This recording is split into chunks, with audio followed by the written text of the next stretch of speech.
자, 오늘 제일 중요한 거 지구의 층상구조. 지구는 안쪽이 이렇게 생겼어요. 이렇게. 우리가 살고 있는 게 어디냐면은 여기에 이렇게 살고 있는 거 여기 지각에 맨 위에 이렇게 살고 있는 거고 파고 내려가면 이렇게 노란색으로 표현된 이런 부분이 나옵니다. 여기 들어가면 죽어요. 이거 어디냐면은 멘틀이야. 멘틀이라는 곳이 나오고요. 더 들어가면 이게 빨간색으로 표현된 게 나오는데 빨간색은 바로 엄청난 액체 상태의 철덩어리. 우리 왜 철을 녹여서 액체 상태로 막 이렇게 펄펄 이렇게 움직이는 철 상태의 액체 상태의 철덩어리가 이 안에 들어있습니다. 여기를 외핵이라고 불러주고요. 더 들어가면 너무 압력이 강해가지고 그 액체 상태의 철이 꽉 눌려가지고 딱딱하게 고체 상태로 굳어있는 내핵이라는 곳이 나옵니다. 여기 들어가도 죽어요. 아니, 다 죽습니다. 다 죽어! 들어가면 안 돼요. 자, 우리가 사람들이 그래서 이거를 직접 파서 알아냈을까? 그렇지 않습니다. 직접 파서 알아낸 게 아니라 간접적인 방법으로 알아냅니다. 간접적 방법. 간접적인 방법으로 지구 내부의 구조를 알아냈다라는 겁니다. 그럼 간접적 방법이 뭐냐면 이런 겁니다. 쌤이 지금부터 수박을 사러 나갔어. 근데 안쪽이 안 보이잖아. 저 이거 잘 익었어요? 아저씨, 잘 익었어요? 난 모르지. 제가 열어봐도 되나요? 열어보든가? 빡! 안 익었네! 버려. 그래서 이거 빡! 이것도 안 익었네! 열통을 막 빡 깨요. 마지막 11번째가 이건 잘 익었네요. 이거 사갈게요. 안녕히 계세요. 10개 어떻게 되는 거야? 버려야 되죠. 좋은 방법인가요? 좋은 방법 같아요? 그러나요? 아무튼 이런 방법은 그 장사꾼은 다음날부터 보이지 않았다는 후설이 있어요. 장사가 망해서 더 이상 나타나지 않았다는 후설이 있습니다. 방금 쌤이 한 게 직접적인 방법으로 안쪽을 살펴본 거야. 굉장히 비효율적입니다. 그죠? 그래서 간접적 방법을 쓰는 방법이 있는데 이런 방법이에요. 아저씨! 잘 익었어요? 물로 안 두들겨 보든가. 통통통통. 안 익었네. 어떻게 잘 익은 거냐면 두들겨 보면 툭툭툭툭 하면은 잘 안 익은 거야. 툭툭툭툭. 네, 통통통통 소리 나면은 되게 잘 익은 거예요. 그럼 나중에 두들겨봐요. 수박을 두들겨보면 툭툭툭툭 아직 안 익은 거. 통통통통 소리 나면은 잘 익은 겁니다. 이렇게 두들겨봐서 잘 익었는지를 파악하는 방법이 간접적인 방법인 거예요. 자, 두들겨본다는 게 뭐냐면 파동이라고 하는 걸 이용하는 겁니다. 퉁퉁퉁퉁 때려서 소리를 듣는 거잖아. 소리가 음파거든. 음파라는 파동을 이용해서 우리가 속의 내부 구조를 알아낸 것처럼 지구 내부 구조를 알아낸 방법은 지진파. 지진파라는 파동을 이용해서 알아냅니다. 둘 다 똑같죠? 수박의 내부 구조를 알아낼 때는 음파라는 파동을 이용한 거고요. 지구 내부 구조를 알아낼 때는 지진파라는 파동으로 알아내게 된 겁니다. 자, 그래서 이제 알게 된 게 우리가 살고 있는 지각. 쌤은 이렇게 서 있겠죠. 쌤이 엄청 크니까 이 정도는 서 있을 거예요. 그죠? 서 있고요. 쌤이 이제 바다를 건너갈 수 있겠네요. 다리 이렇게 건너갈 수 있겠네요. 엄청 크네요. 지각 있고요. 그 다음에 멘틀. 그 다음에 외핵이라는 것과 내핵이라는 것으로 나누어서 있는데 맨 끝에 이거 체크 6400 교재에 11쪽에 나와 있습니다. 지구의 중심이 6400인 거 체크 6400 지각부터 지구 내부 끝까지 가면은 한 6400km를 파고 들어가면은 지구 중심에 도착할 수 있다라는 말입니다. 6400km 6400km가 어느 정도인지 알까요? 서울에서 부산까지가 한 500km 정도 됩니다. 6,400이면 10번 왕복. 아니죠. 그래서 6번 왕복. 6번. 6번 왕복하면은 6,000이죠.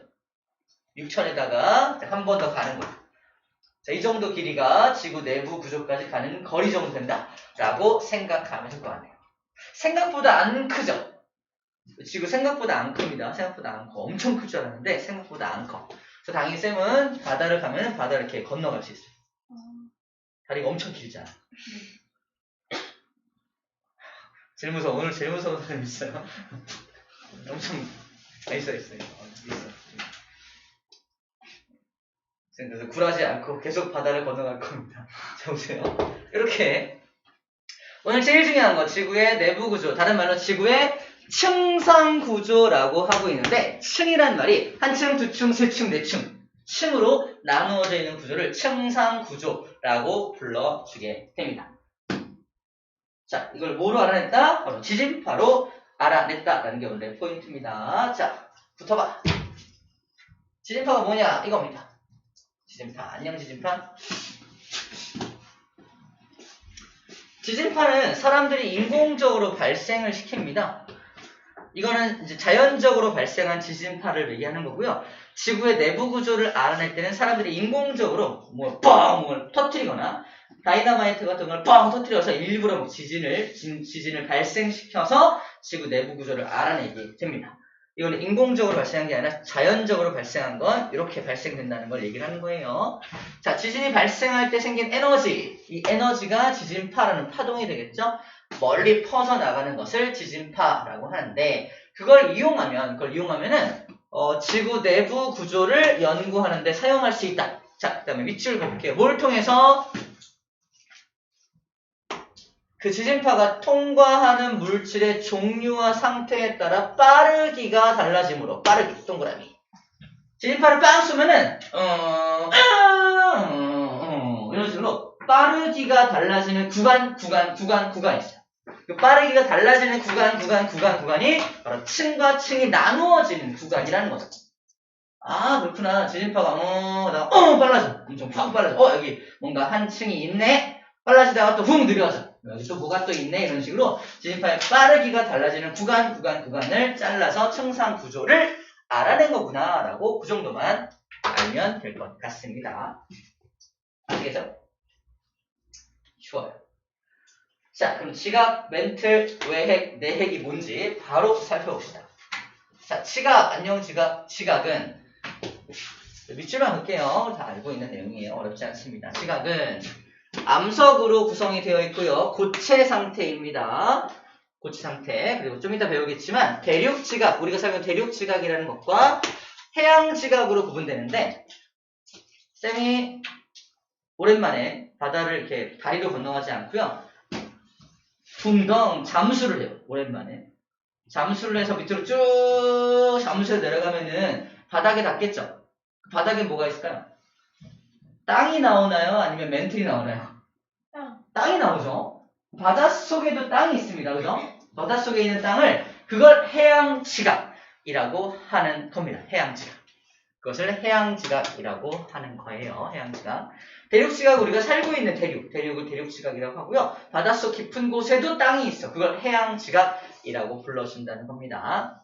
자, 그다음에 지각 다음이 원래 멘틀이죠. 지각 다음이 멘틀인데 중간에 모호면이라는 건 뭐냐면 지각과 멘틀 사이의 경계면.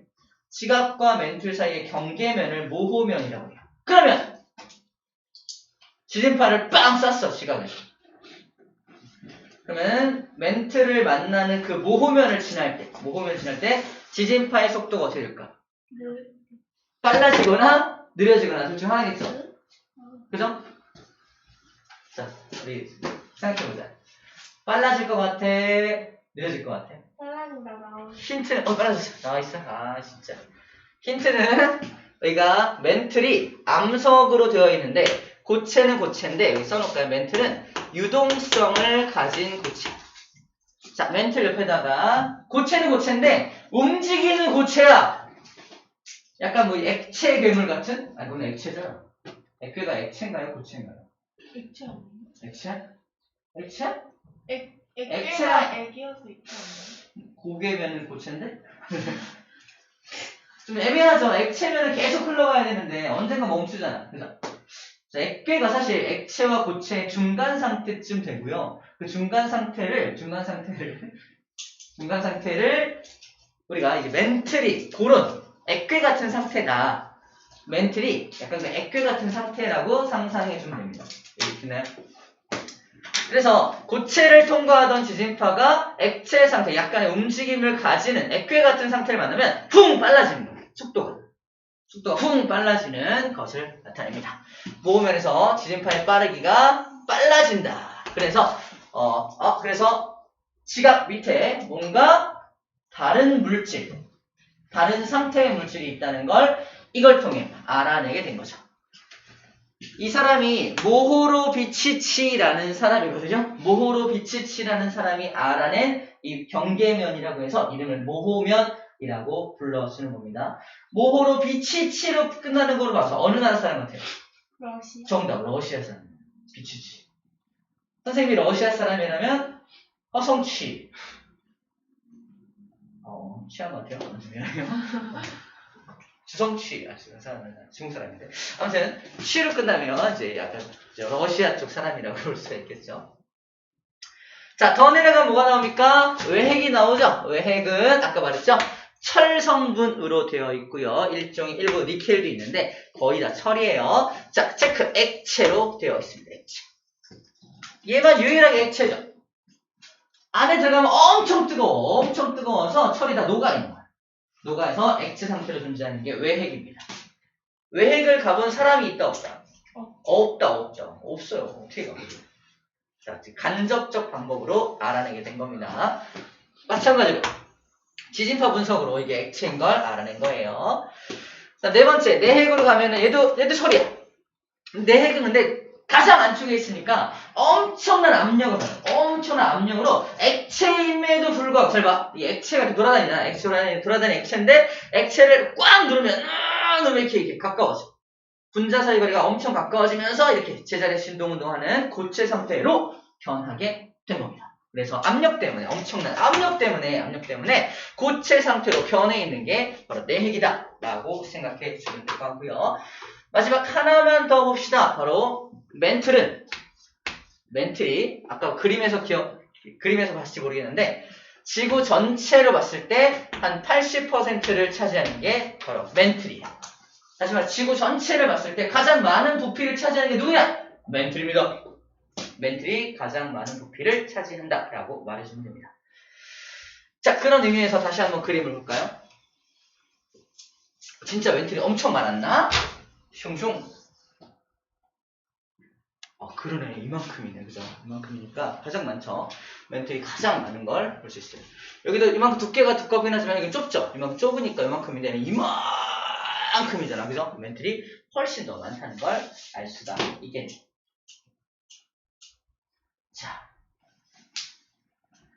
그리고 아까 수박 얘기했으니까 수박 얘기를 좀 이어가 볼게요. 수박. 자, 수박을 고를 때 잘라보는 게 좋다. 아니면 두들겨보는 게 좋다. 잘라본다. 역시. 그러면 두들겨본다. 역시. 나 모르겠다. 모르겠다. 자, 이렇게 두들겨보는 방법을 직접적인 방법이 아니라 간접적 방법이라고 했죠. 자, 여기도 이 간접적인 연구 방법으로 지진파 연구를 쓰는 겁니다. 자, 지진파를 분석한다던가 운석을 연구한다던가 광물 합성 실험, 그러니까 약간 지구 내부 환경처럼 실험실을 만들어서 인공적으로 따로 해보는 거, 이런 것들도 직접 지구를 파보는 게 아니잖아. 그러니까 간접적 방법에 들어가고요. 직접적인 방법은 직접 파보는 거. 이게 시축법이야. 파봐. 사람들이 이 시축법, 진짜 파보는 걸 시도해봤을까 안 해봤을까? 시도해봤어요. 시도해봤는데, 자, 기억해. 13km 정도까지 팠어요. 13km. 이게 12가 나와있네요. 선생님 여기 있는 데 다르네. 여기 나오는 거 봅시다. 한 12km까지 팠대요. 12km. 12km까지는 파되는 거였어. 12km. 자, 지구 전체가 몇 킬로를 했죠, 아까? 6,400 중에서 12km 파, 12km. 인간의 기술력이 어마어마하잖아. 양자, 역학, 상대성, 이런 막 엄청난 기술력을 갖고 있음에도 불구하고 우주선 막 띄우고 막 달나라가고 이러잖아. 근데 왜 지구 내부는 12km밖에 못 팠을까? 아까 말했지만 지구 내부가 엄청 뜨거워. 엄청 뜨거워서 장비를 가지고 막 하는데 쇠로 된 장비일 거 아니야? 그게 다 녹아버려. 막 하면 안에서 막 휘어져 나와. 휘어져서 나와. 이거 뭐야? 다 녹아버렸어. 더 이상 팔 수가 없는 거지. 12km 이상 내려가면 더 이상 장비가 가동이 안 됩니다. 그래서 땅을 직접 하는 건 한계가 있다. 그래서 우리는 직접적 방법을 쓸 수가 없다. 간접적 방법을 사용할 수밖에 없겠네. 자, 두 번째 직접적 방법은 땅 속에서부터 폭발해 올라온 화산 분출물. 땅 속에서 지가 직접 올라온 거니까 이걸 분석하면 직접적 방법이라고 할 수가 있겠죠. 그죠? 화산 분출물은 직접적 방법이야. 근데 운석은 지구 내부에서 나온 게 아니지. 밖에서 들어온 거잖아. 밖에서 들어온 거기 때문에 운석 연구는 간접적 방법인 겁니다. 둘을 좀 구분을 잘 해줘야겠어요. 알겠죠? 오케이. 이렇게 지구 내부 조사 방법이 5가지가 있는데 직접적 방법과 간접적 방법이 있다. 근데 좀 웃기지 않아? 운석을 연구하면 지구 내부 구조를 알 수 있대. 이게 매치가 되나요? 운석은 우주에서 날아오는 거잖아요. 이걸 연구하면 지구의 내부 구조를 알 수 있대. 왜? 같이 만들어진 거기 때문에 그래요. 지구가 만들어질 때 지구 주변에 있는 여러 가지 작은 행성들이나 지구 주변에 있는 작은 소행성 같은 것들, 그런 것들이 다 모두 태양과 함께 모두 동시에 만들어진 거라서 지구 내부에 있는 어떤 성분 물질과 운석의 성분 물질은 매우 흡사합니다. 그래서 운석을 연구하면 지구 내부 구조랑 비슷하다. 그럼 지구 내부에 들어있는 어떤 물질이 똑같이 들어있다는 거예요. 자, 그런 차원으로 운석 연구를 해도 지구를 연구할 수 있다, 없다? 있다. 라는 겁니다. 자, 나와있죠? 지구 내부 물질과 비슷한 물질로 구성된 운석이야. 왜 얘가 비슷하지? 아까 말했지만 동시에 지구가 만들어질 때 같이 동시에 만들어진 것들이기 때문에 그렇습니다. 같이 동시에 만들어진 것들이기 때문에 비슷한 물질들로 되어 있어요. 비슷한 물질들로 되어 있습니다.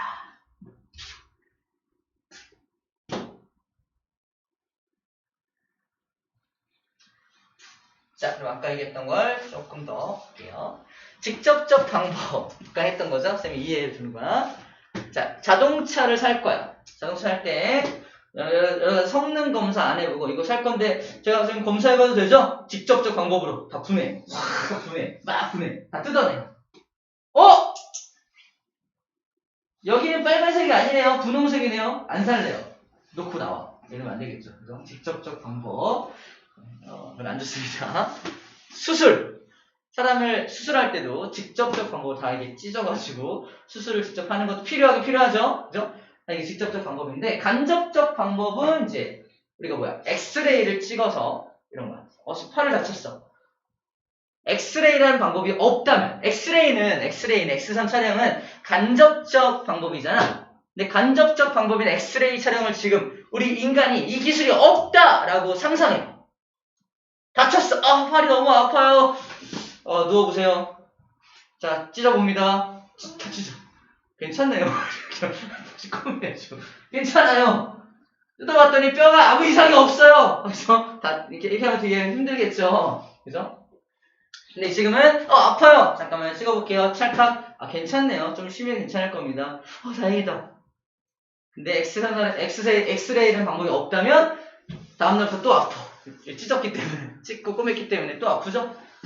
상상할 수가 없겠죠. 이 X선 촬영 방법을 알아내신 분이 누구야? 렌트겐. 동시 렌트겐도 있는 것 같아요. 쌤이 아는 사람은 퀴리 부인, 마리 퀴리 부인이 연구를 해주셨죠. 그래서 그분과 함께 렌트겐은 있는 것 같아요. 이름 까먹었어. 잘했어요. 자, X선 촬영. 그분들의 업적 때문에 우리가 쉽게 병을 진단할 수 있게 된 거야. 이 퀴리 부인이 이 X선 촬영 연구하다가 방사능 노출로 돌아가신 거 알아요? 방사능 노출 돌아가셨잖아요. 그렇게 우리를 위해서 연구하다가 돌아가신 분을 위해서 잠깐 묵념하겠습니다. 간접적 방법, 수박 두드리기나 초음파 검사 다 간접적 방법이야. 이거 좀 더 잔인한 예를 한번 들어볼까? 하지마. 아이를 가졌어, 쌤이. 배가 너무 나와. 아이를 가진 거 아니야, 혹시? 그래서 산부인과에 가요. 아기가 있을지도 모르니까 찢어봅시다. 없는데요? 다 지방이에요. 이러면서 그죠? 지방 덩어리였어, 알고 보니까. 이러면 되게 창피하잖아. 근데 지금 어떻게 한다? 초음파로 이렇게 검사해서, 아, 지방인데요? 그런 알려줍니다. 그죠? 아이가 인정문지. 우리, 산부인과 가면은 초음파 검사라는 걸 여러분 다 했어요. 샌드 아이가 4명이라서 초음파 검사를 엄청 많이 했는데, 아이가 막 꿈틀꿈틀 거리는 걸 볼 수가 있잖아요. 간접적으로 볼 수 있죠. 직접적으로 보기 위해서 이렇게 아이 엄마 뱃속을 막 갈라가지고 잘 노네? 다시 닫으면 어떻게 해요? 안 되겠죠. 너무 잔인이었습니다. 잊어먹으세요. 그래서 간접적 방법 꼭 필요하다! 뭐 이런 얘기를 하고 있는 겁니다. 아시겠죠? 네? 간접적 방법이 꼭 필요하다. 아. 물론 직접적 방법도 필요하긴 해요. 하지만 간접적 방법도 더욱더 꼭 필요하다라고 이야기했습니다. 됐죠? 자, 그럼 정리해 볼게요. 여기. 아까 지각과 멘틀 사이는 모호면이라고 했어요. 기억납니까? 모호로 비치치라는 사람이 발견한 면을 모호면이라고 해요. 여기 멘틀과 외핵 사이, 여기도 발견한 사람이 있겠죠? 이 멘틀과 외핵 사이를 발견한 사람이 구텐베르크? 들어봤나요? 구텐베르크라는 사람이 구텐베르크. 저기를 구텐베르크 면이라고 해요. 구텐베르크 면. 책에 나와 있어요. 외핵과 내핵 사이를 발견한 사람은 레만이야, 레만. 레만. 그래서 모호면, 구텐베르크면, 레만면. 좀 라면 같다, 그지? 레만면, 라면, 구텐베르크면, 라면, 모호면, 라면. 어떤 게 더 맛있겠어요? 모호면 좀 모호하지 않을까? 맛이 좀 모호할 것 같은데? 맛이 모호할 것 같은데, 애매모호할 것 같은데. 구텐베르크. 좀 탈 것 같은데, 탔을 것 같은데. 레만이 좀 맛있지 않을까? 뭐 하는 거죠? 텐션 왜 이러지? 이상해. 자, 라스트. 요거 하고 잠깐 쓸게요. 봐봐. 자, 지구 내부를 봤을 때, 봐봐. 가장 위에 있는 게 뭐였지? 지각이죠. 가장 위에 있는 이유가 뭐냐면, 가장 위에 떠 있는 거예요. 떠 있다는 건 가장 밀도가, 가장 가볍다는 거거든, 가볍다. 그래서 밀도입니다. 밀도는 지각이 다 맨 위에 떠 있는 거예요.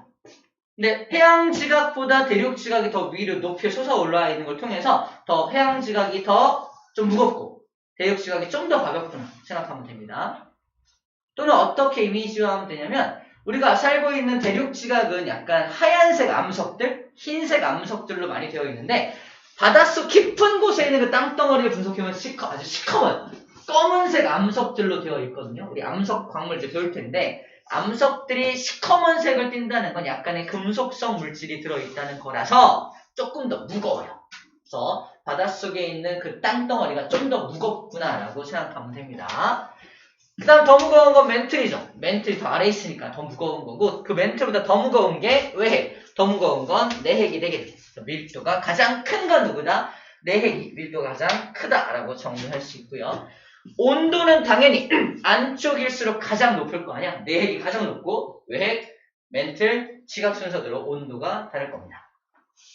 사람이 뚫은 건 지각만 뚫고 내려갔음에도 불구하고 멘틀을 아직 만나보지도 못했음에도 불구하고 장비가 다 녹아버릴 정도니까 엄청 뜨겁다는 거 안쪽 장난이 아닙니다. 자, 압력도 마찬가지로 안으로 갈수록 압력이 큰 거니까 내핵이 가장 크고요. 지각이 가장 작다는 것도 정리할 수가 있습니다. 저요. 약속한 대로 잠깐 쉬었다가 하겠습니다.